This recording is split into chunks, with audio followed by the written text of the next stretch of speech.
the identity of self or self-development and identifying who you are, how you fit into this world happens over a lifetime. Teenagers are doing this for kind of the first time and they're figuring out who they are, what they're about, and they usually don't know how to communicate those feelings. So today we're going to talk about that, and we're going to talk about helping your teenager navigate these years and helping them kind of work themselves out, be able to vocalize what they're going through. And I guess it's also kind of a relearning of you through their lens. Let's get to this conversation.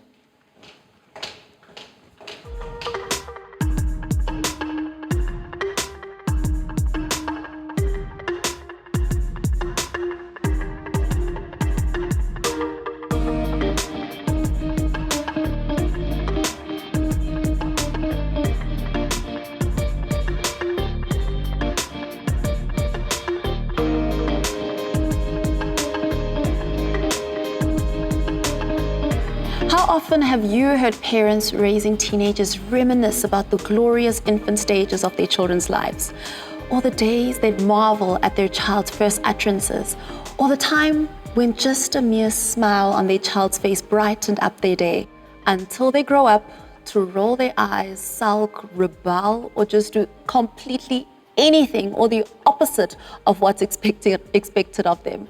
Raising teenagers can be quite tough.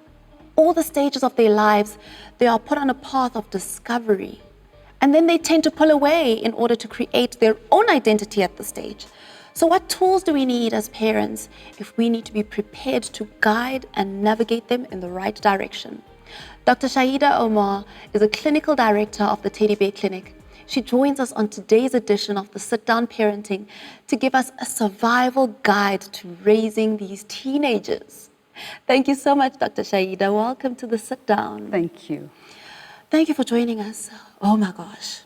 I'm about to step into the teenage phase and I'm stressed. I'm super stressed because I've heard everything about teenagers and how they behave and how they roll their eyes and how they sulk and how they'll push back on you.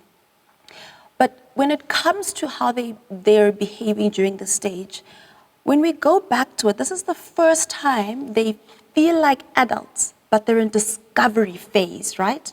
What's happening in their minds? So there's a lot of changes going through them. I think we need to look at the physiological changes. We cannot discount or dismiss that because the bodily growth and the spurts that they're experiencing, they see that physically as well.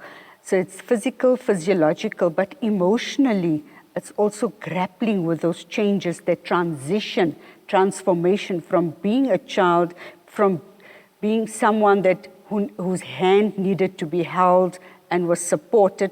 Now suddenly there's this expectation of demonstrating more independence, more autonomy, and also to be able to think a little bit more critically. So I think it's quite challenging and confusing for that teenager who is now in that phase of change and not understanding, not always being able to understand what they're experiencing, and the demands that are made out there is, I think, something which is not always meeting their approval or meeting their needs. Sometimes feeling that those demands are but unrealistic, daunting, and sometimes also very demanding or excessive. I think that's what we find teenagers saying, my mother doesn't understand me, or she's expecting too much of me. Or she's expecting me to be something I'm not, or something I cannot be. And I think that's what it's about. When we talk about teenagers, it's about engaging in dialogue. It's about this exchanging of conversation, communication. So communication is not just verbal exchange, but I think it's also looking at what is it that my child is not saying, the unsaid, or, looking at the body language, so the non-verbal cues as well as the verbal cues, and putting things into context. It's always trying to understand, because that's where I think any parent falls and fails short in reaching out to their child by not actually understanding what the child has expressed or articulated. Absolutely. And now, in this space that our children find themselves in this teenage stage, what is my role as mom? What is my role as dad? What part do I play in it? So very important role of mum and dad. I think never to throw the baby out with the bathwater. So tempting. What have you done from the time your child was born? I think it's always this showering with affection, with love. Yes, material comforts are necessary, but that's not what this is all about. It is essential, but it's about showing that unconditional love. Unconditional love does not mean to smother your child. It means mothering your child. And what does mothering your child mean, or fathering your child? It's about setting limits, establishing clear and healthy boundaries. So loving your child, but not always accepting unacceptable behaviors or behaviors that are inappropriate. I think that is something that would certainly be conveyed to the child. So if a child has gone astray or has conducted himself or herself inappropriately, it's easy to criticize and say, you were absolutely silly or stupid. I just hate that. Rather separate the child or the teenager from the actual behavior or action to say, what you did is not acceptable. I continue to love you, but that behavior will not be tolerated or accepted, and that is not part of the code of conduct in our family or in this context. And what are some things that we seem to discover around this age, around their own self-identity? Because they tend to feel this need to be, I am me. Allow me to be me. I am not you. I am not dad. I am not this one. I am me. Allow me to be an individual. I don't like what you guys like. Oh, so you guys want to go out for dinner to this restaurant? No, I'll stay at home. So I think what is common if we look at teenagers, this confusion, the role and identity, confusion of role, confusion of identity. They want to have a sense of self, of me, that I am an individual. I can think for myself. And I think that is an expectation, but when that expectation is demonstrated, it's not always acceptable to the parent. And this is where we find that there's not only conflict, but there might be tension between parent and child, because the child feels he or she wants to be, this teenager wants acknowledgement. Yes. Every teenager wants acknowledgement, validation, recognition of who I am, that I do have a sense of worth, and what I have to contribute has a sense of value. And I think that is something that needs to be treated more sensitively and needs to be treated with caution. The respect that a parent dishes out to a child is more likely to be reciprocated. If criticism is dished out, what you're going to find, which is very evident in children of this age, the oppositional behavior, wanting to rebel against the authoritative figure simply because there's no lack of recognition there. The child feels put down. And I think it's important that one does not humiliate your child or put your child down, but actually look at encouraging, always looking at encouraging. And if there are things that are not acceptable or agreeable, then discuss that and look for solutions jointly with the child.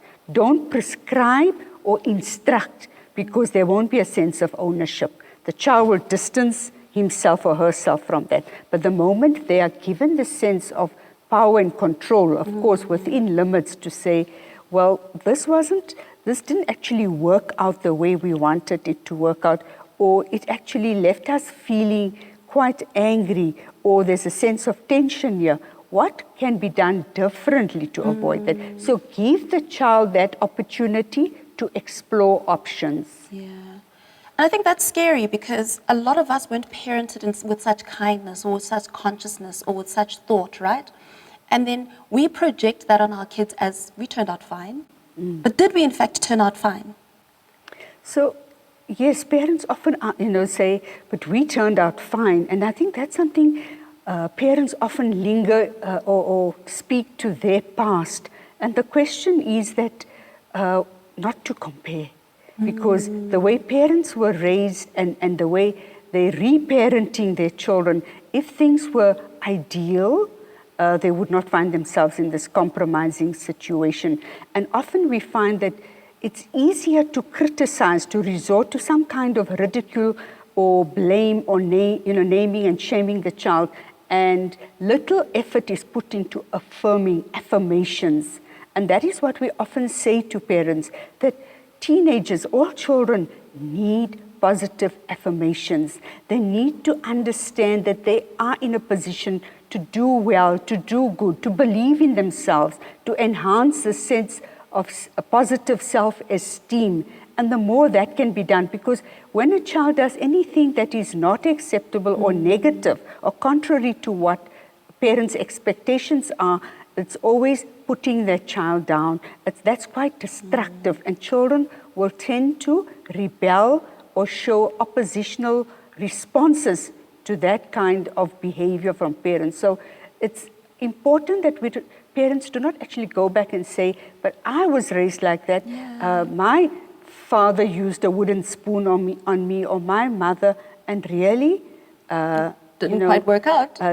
that we need to revisit and review. If one actually digs deeper, one can see that it didn't feel good at that time. And if you were a child again and had to re-experience that, would you still sit and not say anything about it, or not feel any emotion or hurt? I think that's something that one needs to look at very clearly, but also show that children are human beings with feeling, and the more sensitivity you show, and the more a parent is in a position to acknowledge that he or she has failed or has not responded in the way he or she ought to have, I think that is so positive and powerful, because the child learns that it's okay to make mistakes, provided I work on those mistakes, that there's a shift, there's constructive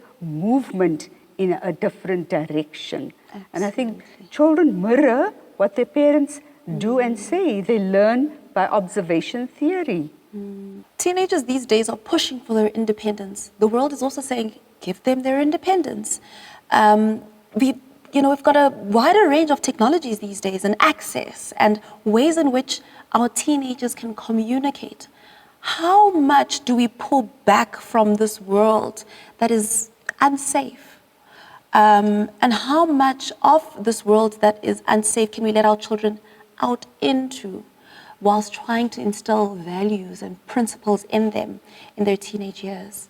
So I think we need to understand, as parents, as caregivers, that children, whether they're little or they're older, they're creatures of habit. They need routine, they need consistency, they need communication, and they need clarity. So, roles need to be defined, that as a parent, this is my role, there's rights and responsibilities. I'm here to protect you, to provide an education for you, to assist you, to guide you, etc.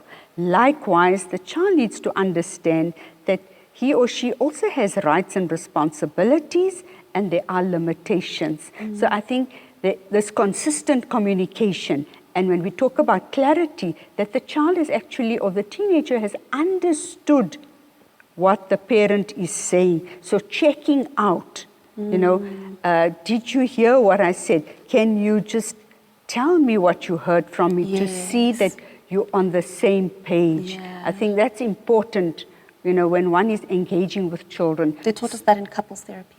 Yeah, so it's about consistency, communication, clarity, and creativity. Children are afraid of too much power as well. Yeah. Giving a teenager too much power can corrupt, because they don't know what to do with it. It's almost like you're putting them on this throne, and now they've got so much power. What do they do with it? Yeah. So again, limit setting is essential, regardless of what age. We know with the advent of technology, there needs to be ground rules around that as well, because often we find that our teenagers are falling prey to other adverse experiences because of technology, or being exposed to technology where there's no monitoring or supervision or support or engagement around who they sitting with online on the internet, etc. And as you give this freedom, and as they take on their freedom, do you phase the approach of it? Does it become, and I found myself also in this rut of giving freedom as a reward. Is that the correct way of doing it? So you've raised something very important here. You actually don't give freedom as a reward. And it's not about freedom.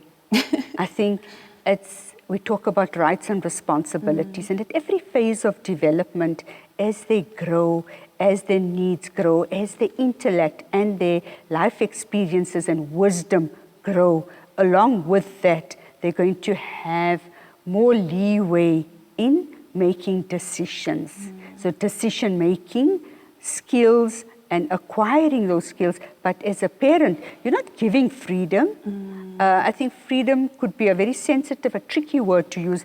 It's about you going to be supportive. You are going to lead by following. Yes. So you're going to because you've nudge earned my them. trust on something, you can, I think I'm using the word freedom very loosely, but because you've earned my trust at something, you now can go to the movies with your friends. So it's about, I like what you're saying, so it's about equipping the child.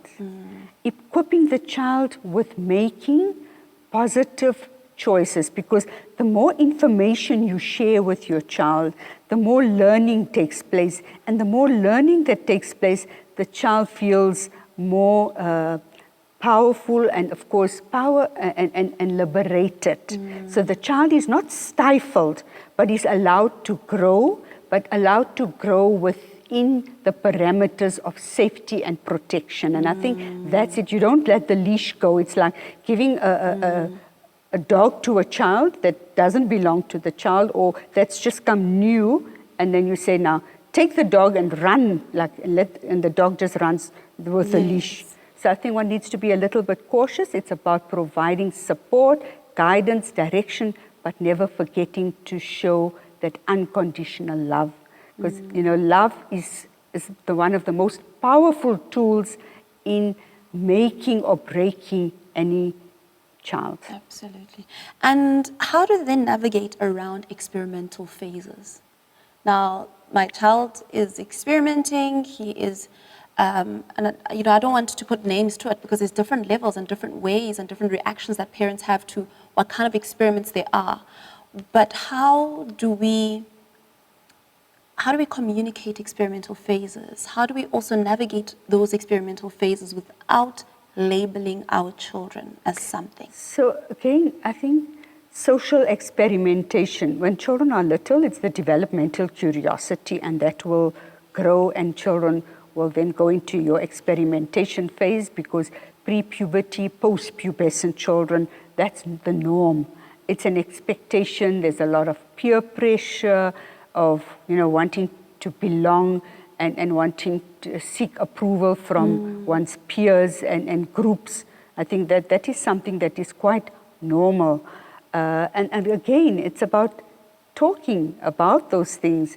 So what would happen if you did not go along with your friends? What do you think? To actually sketch scenarios and discuss that. So if you went along with your friends and you got into conflict or you got into trouble, what would the next steps be? So explore those possibilities and those challenging situations with your teenager. So the teenager starts thinking critically, starts internalizing. So when we say and assimilating that information, because they start understanding it, they start realizing it, and then are in a more powerful position of making informed decisions and choices that would be less harmful and detrimental to their well-being.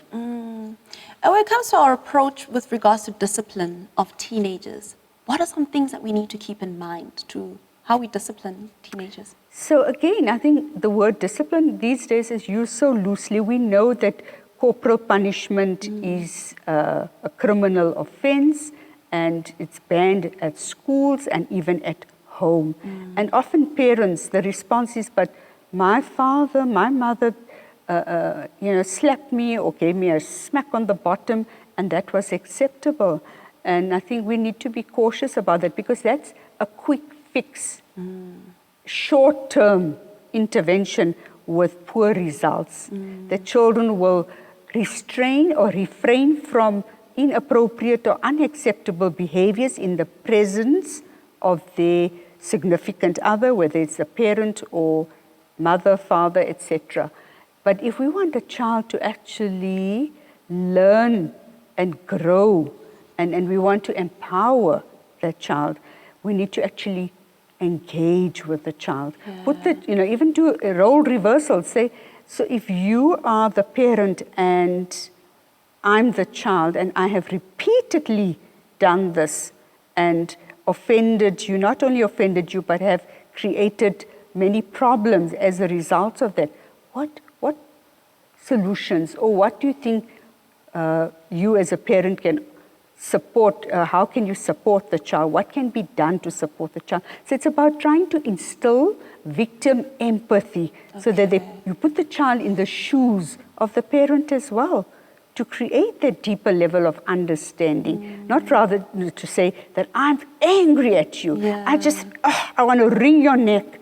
Yes, how is that going to impact? Or how is going to assist the child in the long term? Or even if you give a child a smack on the bottom, are you really helping? So discipline is about, I think, more diligent and greater investment in engaging with the child. Discussions, communicating on different... We think about it as a, let's break down and then build up again, I think, a lot of the time, because that's kind of what we went through, right? It's not meting out physical punishment. That's abuse. That constitutes abuse. Sure. And we're teaching the child abuse. But if we say that, let's have a conversation, or I'm scheduling time for us to meet, let's have a meeting, let's talk about this, let's have a cup of tea together, or we're going to sit tonight before bedtime, or whatever make special time, because the reality of today's parenting is that parents are so stressed that they're actually transferring these stresses onto their children, the anxieties that escalate in children, they actually pick it up from their parents. And I think the response we often say to parents is, breathe, breathe, take deep breaths, because if you can do that, you can transfer those skills to your child, that you can find your child in a more calm position, in a more rational situation to make positive choices and decisions. Yeah, sure. And the birds and the bees, this is something that I worry about a lot, about how my children are being taught about the birds and the bees, sex education at school, and how they relate to the people around them, their peers, and to society when it comes to their gender, when it comes to sex, when it comes to respecting other bodies in the world. How do we ensure that our personal beliefs and values and sex, and how sex is seen in the world, is still retained, whilst they can still hear other people's perspectives and respect that in everyday life too? So this is so important for children to learn about, like you said, the birds and bees, and I say sex and sexuality education, the comprehensive sex education that is now being delivered at schools. The most important phase or process should begin at home.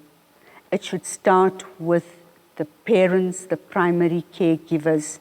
And when should it start? It should start as soon as children develop vocabulary, when they are able to, speak to body parts. So identifying the body parts, the function of each body part, and also playing daily. So there needs to be consistency with this, also the what if game. So what if somebody pinched you on your buttock? Is that okay? What if somebody pulled your hair? What if somebody poked their finger in your eye? Because you're going to ask them first about the functions. So what do you do with your eyes? Like, what is this? And the child will say, that's my eyes. So what I'm saying basically is to start talking. You're giving them permission to ask you questions.